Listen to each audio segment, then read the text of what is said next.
Tonight, on a special edition of Hotty Toddy News, we're taking a deep dive in Ole Miss athletics. Everything from facility upgrades to fan experience and athlete success off the field are coming up.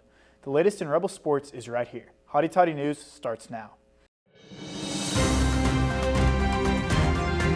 From the School of Journalism and New Media on the campus of the University of Mississippi, this is Hotty Toddy News. Hello and welcome to a special sports edition of Hotty Toddy News. I'm Tucker Lewis. The Rebels were back home at Swayze for the first time in over a week last night as top-ranked Ole Miss defeated the Memphis Tigers 11-8. After falling behind 4-1 in the second inning, the Rebels got the bats going with 9 runs in 2 innings to take a 10-4 lead. Memphis looked to mount a comeback late, but Brandon Johnson slammed the door shut in the 9th to secure the Ole Miss victory and his 3rd save of the season. The Rebels now look to this weekend as they host number 5 Tennessee for a 3-game series beginning tomorrow at 6:30. Being the top-ranked team in the country is sure to bring out some fans. The Rebel faithful have once again packed out Swayze this season. However, this fandom goes beyond just attending a game for many. Reporter Peyton Taylor set out to find a die-hard fan who epitomizes what Swayze is all about. No matter the score, Swayze Field is home of the Ole Miss Rebels and home to high-quality baseball, beer showers, and most importantly, home to a proud fan base. However, while thousands of fans pack Swayze each weekend to enjoy themselves and cheer on their beloved Rebels, there are those few fans who have made the ballpark their second home. One of those is Joey Vaughn, who has made the outfield his stomping grounds weekly for over 20 years. I'm out here every chance I get, especially when the weather's good like this. There's not many places I'd rather be. This is perfect. Vaughn is the epitome of what gives Swayze its reputation for being a fun, welcoming, and rowdy environment. Whether it be longtime friends and family or someone who he has never crossed paths with, Vaughn can always be counted on to greet anyone and everyone like one of his own.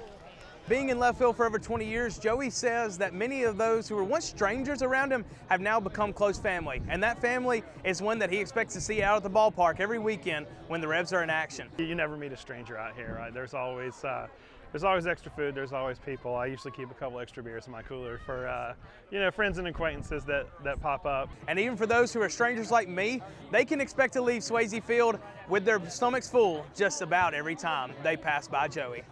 Even while Vaughn is manning the grill and preparing the food for his group during the game, he always makes sure to still have one eye on the Rebels.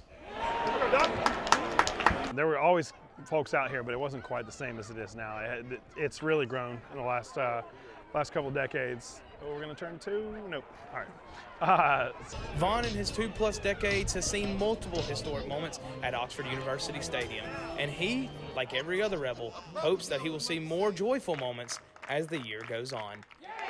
For Hotty Toddy News, I'm Peyton Taylor. If you're heading out to Swayze for this weekend series against Tennessee, you can expect to find Vaughn in his usual spot in left field. Over at the Manning Center on Wednesday, NFL personnel from 31 teams poured into Oxford for the annual Ole Miss Pro Day, which allows draft-eligible Rebels to show off their skills in front of coaches and scouts. Matt Corral, Sam Williams, and Jaron Ely were just a few of the Rebels who looked to improve their stock before the NFL draft. Eyes were on Corral, as several of the representatives in attendance are looking for their team's quarterback of the future. Corral didn't throw at the NFL Combine, but yesterday he showed off the arm talent that has some analysts calling him the best quarterback in this year's draft class. This year's NFL draft starts on April 28th. Speaking of the Manning Center, earlier this year, Ole Miss Athletics announced groundbreaking news to its athletic facilities that will benefit current and future student athletes. I took a closer look at the facilities that will be receiving upgrades. Ole Miss Athletics believes it has a blueprint for future sports success. Many complexes across the campus will undergo major renovations. Athletic Director for Productions Micah Ginn says the new facilities will help Ole Miss keep pace in the Southeastern Conference. Our complex is going to be completely changed, and it's going to be a game changer for Ole Miss. The Manning Center is currently being renovated. Up next in the 7-year plan is the softball, soccer, football, and baseball stadiums in that order. Private donations will pay for most of the renovations, but Athletic Director for Facilities Joe Swingle says Ole Miss is conducting a fundraising campaign called Champions Now.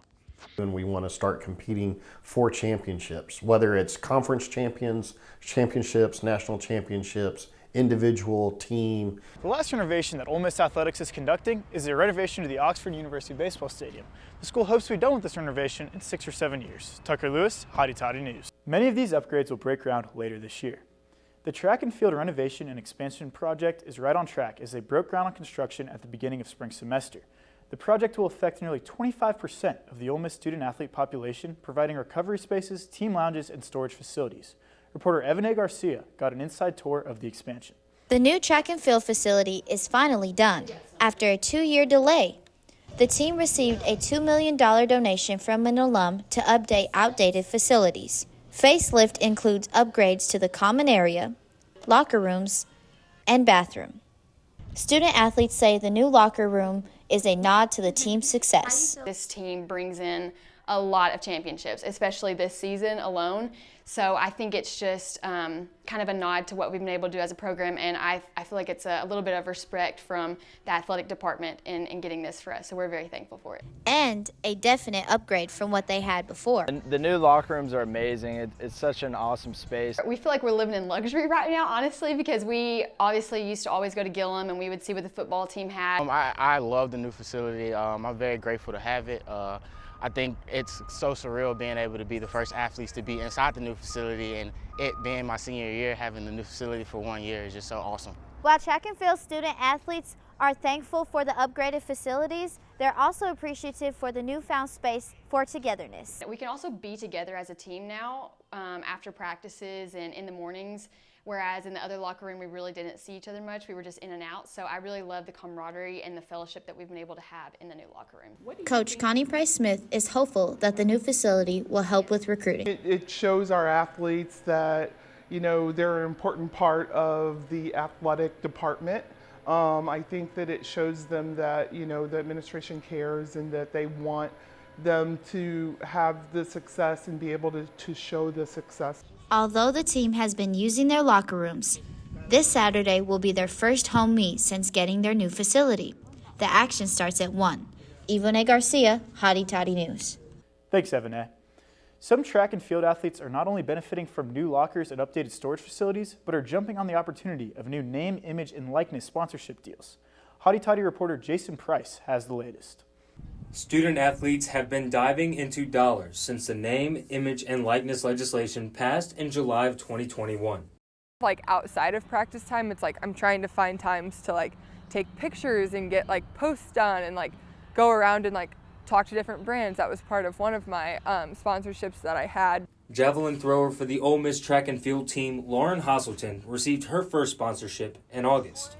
Since her first free hoodie, Hasselton has worked with businesses such as Bear Paw, Graduate Hotel, and Smoothie King. In her experience, Hasselton has learned to carry herself as a business.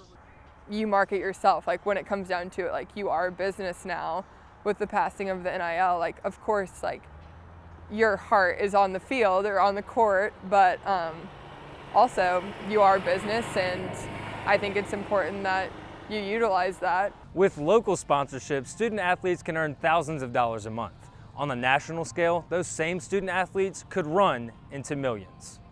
There are some local deals that you can do, but the real money, the real deals come from national brands. And so whether it's insurance or cars or apparel deals, those are some of the things that we're looking at right now.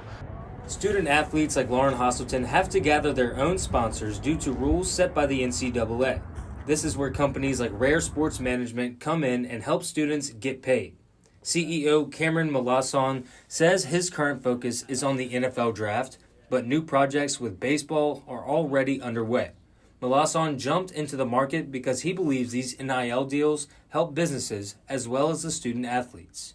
I also think it's a good thing for businesses because instead of going after the Patrick Mahomeses of the world, you'll be going after college kids and kind of feeding that younger audience and younger user base, and that's the lifeblood of an organization. NCAA policy still bans paying athletes more based on their performance, but nothing is set in stone in this new age of college athletics. Jason Price, Hotty Toddy News. In addition to NIL deals, college athletes use their social media platforms and high following to promote themselves and gain exposure. Hotty Toddy reporter Kennedy Cooper got the inside scoop on some of the Ole Miss athlete influencers. Ole Miss linebacker Brandon Mack holds a large influence on and off the field. Brand marketing allows him and other athletes to showcase themselves as well as their skills. Digital media marketing assistant Jackson Sepko helps plan and execute the Ole Miss sports team's social media content. It's really important because it's you telling the world who you are, showing them what's important about you and what you stand for, and just that image that you want to project. Max says the more fans you attract, the easier it is to build a brand. I probably post more than what other athletes would do. Like, instead of just posting football stuff, I post what I do outside of football, let people know who I am off the field. Athletes also use their social media platforms to increase their chances of getting NIL deals. Jackson says Mack is on the right track promoting himself on and off the field. For Hotty Toddy News, I'm Kennedy Cooper. Speaking of Rebel sports on social media, Twitter caught fire yesterday with rumors that Coach Yo of the women's basketball team would be heading off to Georgia to take the reins after the Bulldogs lost their coach to Texas A&M. Coach Yo took it upon herself to silence those rumors last night, posting this statement to her Twitter saying that she wants to continue to build on the success she has brought to Oxford after the program's first trip to the NCAA tournament in 15 years, saying that, quote, "The SIP is the move." The Ole Miss men's tennis team is back in full swing this season, made up of mostly international players. Hotty Toddy News reporter Anna Kate Boyd got a closer look at how they work together as a diverse team and the obstacles they overcome. Ole Miss men's tennis team has had a great season so far. They're all trying their very best for the school. They play with a lot of passion. They rank number 39 in the nation and have one top 50 singles and one top 15 doubles team in their squad, with 8 out of 9 players being international and 4 coming from Germany alone. Number 1 singles player Niklas Slavic says most of the team members have some connection with Ole Miss before committing. I'm from Sweden, and a lot of Swedes have been here before and played tennis here.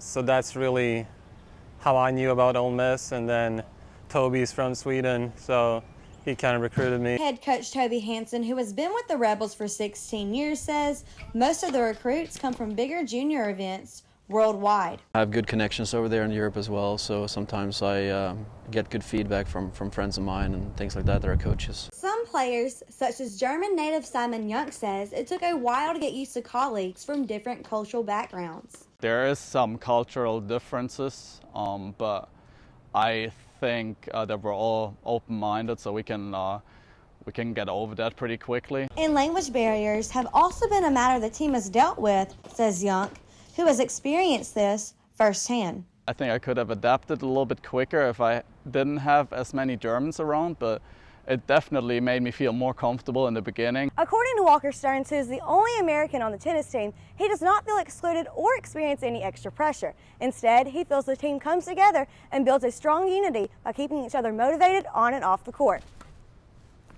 When everyone comes up to me, it's like, oh, you're the only American, like, oh, that's so cool. I'm like, yeah, it's cool, but it's like, I don't really think about it that way. I think the way we all get along, I don't really feel like I'm the only American. Even though the players all come from different parts of the world, Slavic believes the team has a great connection. Coming to a place where we've never really been before and we knew nothing about before we came here, so we had something in common and had that experience together. It's been wonderful. The men's season is now in full swing, and they will return home tomorrow after weeks of being on the road to host number 28 Auburn at 3 o'clock.